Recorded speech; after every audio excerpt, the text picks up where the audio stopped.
For many years, I believed I had already seen the greatest wonders of our empire. Luoyang was alive long before the sun climbed above the city walls. Every street carried the rhythm of thousands. Knowledge was heavy. Even the smallest message could become a burden. Before a single word could be read, countless pieces had to be carried, sorted, and bound together. Silk was beautiful enough to preserve the emperor's words, yet far too precious for ordinary people. Wisdom existed, but few could afford to hold it. That morning, I was given a simple delivery. It seemed no different from countless errands I had completed before. I had no idea where it would lead. Far from the grand halls of the palace, the greatest ideas often began inside humble workshops. At first glance, nothing about the workshop seemed remarkable. There was no gold, no silk, no treasure. For the first time, I understood how small a single caravan truly was.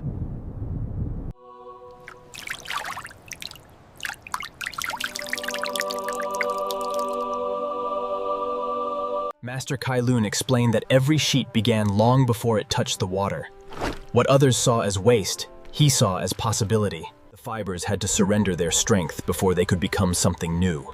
Every strike broke them apart, preparing them for a different purpose. I reached into the mixture expecting roughness. Instead, it flowed through my fingers like a living cloud, lighter than anything I had ever touched. He judged the mixture not with measurements, but with experience. Every movement spoke of years spent searching for perfection. The secret was not only in the fibers, it was in the hands that lifted them, allowing water to fall away while the future remained behind. I held my breath with every step. The sheet was so delicate that even the smallest mistake could erase hours of patient work. Slowly, the scattered fibers began to embrace one another. Without thread or glue, they formed a single surface unlike anything I had ever seen. As the water disappeared, something remarkable remained. Thin enough to dance with the wind, yet when Master Cai placed the finished sheet into my hands, I realized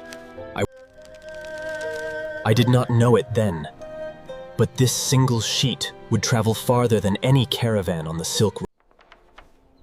For a long moment, no one spoke. We simply stared at the sheet before us. The true test was not whether the sheet could be made, but whether it could faithfully preserve the written word. I expected the fibers to fall apart beneath the wet ink. Instead, they welcomed every stroke with quiet confidence. One bundle demanded both arms to carry. The other could rest upon the palm of my hand. Yet each could preserve the same knowledge. Every season, our archives grew heavier. Knowledge expanded. But so did the burden of preserving it. As I looked around the crowded archive, a quiet thought crossed my mind. What if every record could become this light? Soon the invention would leave the workshop. Its next destination was not another artisan, but the heart of the empire itself. Some officials leaned forward with fascination. Others looked upon the thin sheets with quiet suspicion. To many, it seemed too fragile. They questioned whether it could survive travel, moisture, or time. New ideas rarely earn trust on their first appearance. In that silence, I realized history does not always announce itself with thunder. The ministers expected weakness. Instead, the paper bent with quiet grace and returned to its shape. For the first time, 3 generations of knowledge rested together before our eyes. Bamboo, silk. The scholar paused only once, not because the paper had failed, but because he realized he no longer had to fight the surface beneath his brush. For the first time in my life, I carried enough blank pages to record an entire season, and scarcely noticed their weight. Change did not happen in a single day. The old world remained beside the new, each waiting to discover which would shape the future. News escaped the palace faster than any official decree. Before long, the people of Luoyang wanted to see the miracle for themselves. I wondered how many children might one day learn to write, because knowledge no longer had to rest upon costly silk or heavy bamboo. The paper welcomed more than words. It invited beauty itself, allowing artists to capture the world with a freedom they had never known. As each new sheet emerged, copying became faster, easier, and less costly. Ideas that once belonged to a privileged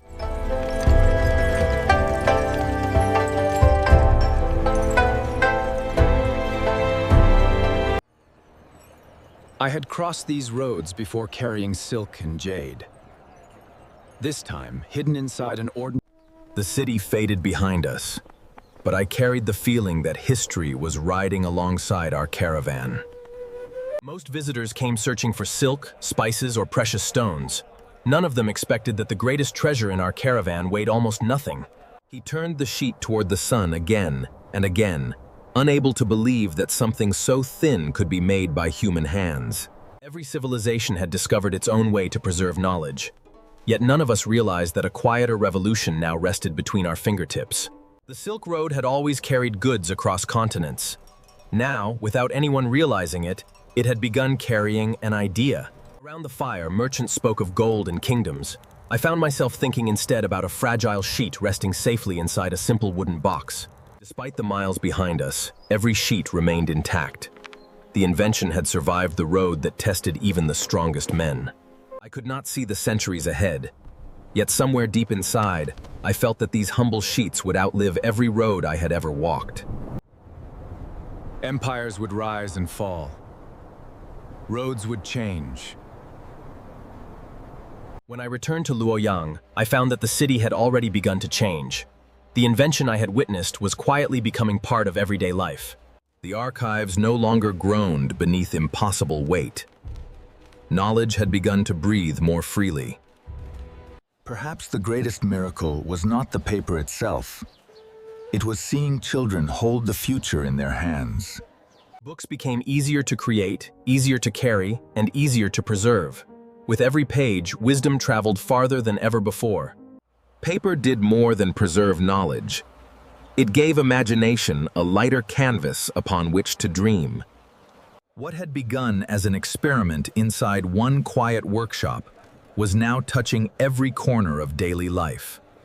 The invention no longer belonged to one man. It had become a craft, and soon it would become a tradition. Watching those endless rows of paper move with the wind, I realized I was witnessing more than craftsmanship. I was watching the birth of a new age.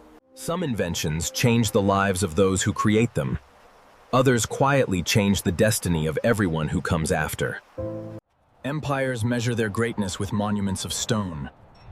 Yet I learned that the greatest legacy could be held between two hands. The years passed quietly. What had once been an experiment became a craft practiced by countless hands across the empire. Every workshop echoed with the same rhythm. The knowledge once guarded by a few was now shaped by an entire community. For the first time, knowledge no longer seemed imprisoned inside heavy bundles. It surrounded us like the air itself. Every page copied was another memory, rescued from the fragile passage of time. Once again, the road stretched toward distant horizons. This time, our greatest cargo could not be measured in gold. Long after my own journeys ended, the road continued carrying ideas farther than any traveler could ever walk. Paper became more than a material. It became the memory of civilization itself. Rivers carry water to the sea. Ideas need something gentler. They need a page. When sunlight passed through the paper, I realized its true strength was never in its fibers. It was in everything those fibers would one day carry. I once believed the strongest things in the world were carved from stone. Years became decades. Decades became centuries. Yet the quiet invention I had witnessed continued to shape every generation that followed. Knowledge no longer belonged only to emperors and great officials. Every new page invited another curious mind to learn. What had once filled a single workshop now echoed across entire districts, carried forward by countless skilled hands.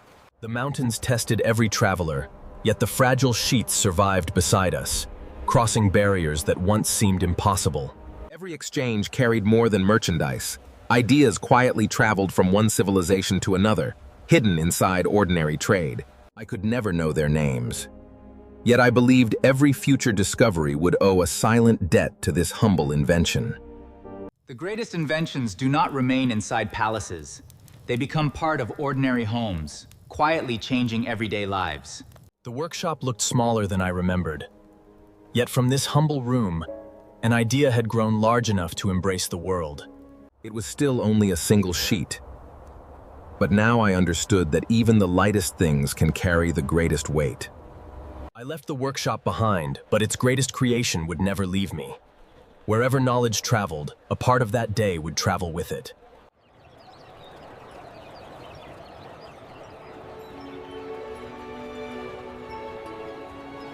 Every page would carry more than ink.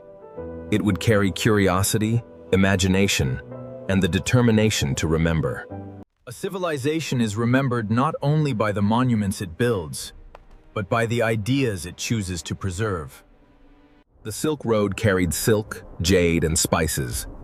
Yet the greatest treasure it ever carried could not be measured by weight. History often remembers emperors and battles, but sometimes the quietest workshop leaves the deepest mark upon the world. Its strength was never found in the fibers alone. Its true strength lived within every story it would one day carry. Every discovery, every poem, and every memory still waiting to be written already existed as a possibility inside this single page.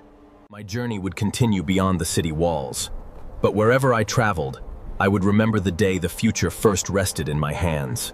Empires would one day crumble into dust, yet the words preserved upon paper would continue speaking long after the stones had fallen silent. I once believed the greatest achievements of mankind were built from stone, but history taught me